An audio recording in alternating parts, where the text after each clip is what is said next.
18 বছর পেরোনোর আগেই প্রথমবারের মতো তিনি পাড়ি দিয়েছেন বাংলা চ্যানেল, জয় করেছেন সমুদ্র।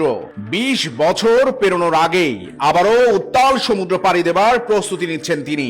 এরই মধ্যে দেশের সমুদ্র চ্যানেল, নদী ও হাওরে সাঁতার কেটে ইংলিশ চ্যানেল পাড়ি দেবার স্বপ্ন দেখেছেন 19 বছর বয়সী জয়তু দাস। আগামী 17 জানুয়ারি দেশের সর্ববৃহৎ ও ঝুঁকিপূর্ণ সমুদ্র পথ বাংলা চ্যানেল সাঁতার প্রতিযোগিতায় অংশ নিতে যাচ্ছেন রাঙামাটির এই সন্তান। 19তম বাংলা চ্যানেল সাঁতার প্রতিযোগিতায় বিজয়ী হওয়ার লক্ষ্যে বঙ্গোপসাগর পাড়ি দেবেন এই তরুণ সাঁতারু। এটি তার দ্বিতীয়বার বাংলা চ্যানেল পার হওয়ার লড়াই। এবার তার লক্ষ্য প্রথমবারের চেয়েও কম সময়ে বাংলা চ্যানেল পার হওয়া। ব্রজেন দাসকে আইডল মেনে সাঁতারে বিশ্ব দরবারে লাল সবুজের পতাকা উড়ানোর স্বপ্ন দেখা এই তরুণ সাঁতারু দৈনিক চট্টগ্রাম প্রতিদিনকে দেয়া বিশেষ সাক্ষাৎকারে জানান তার সাঁতারে আসবার পেছনের গল্প ও স্বপ্নের কথা। শুরুতে জন্ম, বেড়ে ওঠা এবং সাঁতারে আসার পেছনের কারণ জানতে চাইলে তিনি বলেন, আমার জন্ম রাঙামাটিতে। ব্রজেন দাসের ইতিহাস জেনে আমি সাঁতারে আসি। আমার স্বপ্ন ইংলিশ চ্যানেল পাড়ি দেয়া। আমার বাড়ি হচ্ছে নানিয়ারচর উপজেলা আর রাঙামাটি জেলায়। সুইমিং ও আসার উদ্দেশ্য হচ্ছে বাংলাদেশ থেকে প্রথম ইংলিশ চ্যানেল পাড়ি দিয়েছেন ব্রজেন দাস।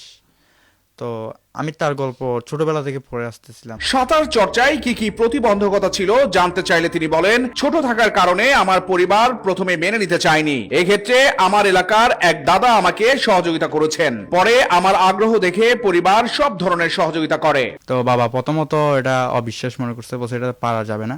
তবুও নিজের মতো প্র্যাকটিস করতে থাকি, দিনে দিন প্রতিদিন করতে থাকি। বাবারা আমাকে বকাঝকা করতো, ভোরে শীতের মধ্যে 3 ঘন্টা 4 ঘন্টা সুইমিং, এমনকি অনেকবার মারধরও করছিল মা।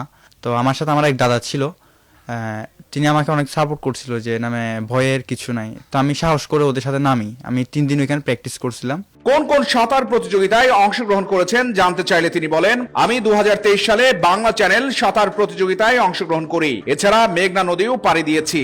আমি বাংলা চ্যানেল ছাড়া হচ্ছে সুবলং চ্যানেল, যেটি 13.5 কিলোমিটার, আর হচ্ছে মেঘনাতে 5 কিলো করছি, তারপর পদ্মাতে 7 কিলো, আর হাগালুগি হাওর 3 কিলো, আর দিনাজপুরে রামসাগরে দুয়াতলন করছি।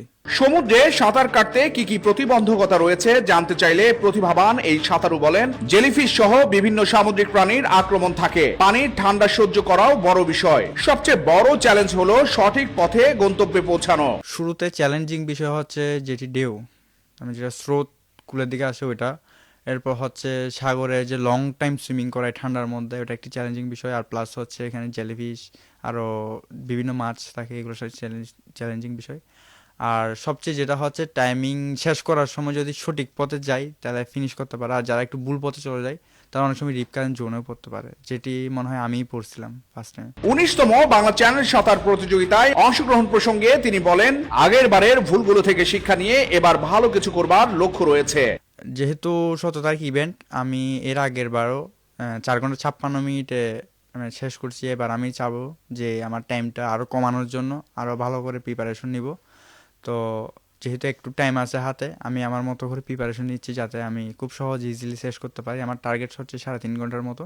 তো আমি আমার যথাসাধ্য চেষ্টা করব। চট্টগ্রাম প্রতিদিন নিউজ ডেস্ক।